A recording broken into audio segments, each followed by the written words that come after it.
พี่น้องเห็นอยู่นี่แมนทัวแขกดำผะม่าที่จะเตรียมจัดส่งไปที่ห้องปลูกถั่วงอกแบบแห้งน้องอ้ายพี่น้องอันนี้จะเป็นถั่วแขกที่ใส่สำหรับปลูกถั่วงอกเด้อพี่น้องเด้ออันนี้ถั่วงอกจากทางฟาร์มเฮา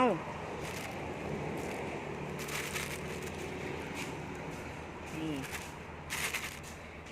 ในถั่วแขกก็จะเป็นแบบนี้พี่น้องดำๆแบบนี้แหละพี่น้องเอ้ย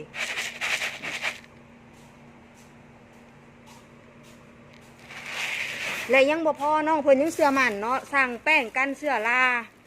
สีบัวไปใส่สำหรับปลูกถั่วงอกนั่นเองพี่น้องขอบใจของปลูกถั่วงอกแบบแห้งน้องอ้ายเนาะที่เสื้อมาแต่สั่งในถั่วแขกดำกับทั้งเฮามาตลอดมาเลยพี่น้องหากพี่น้องใกล้เคียงเนาะเขตทาแขกตลาดรักสามก็สามารถ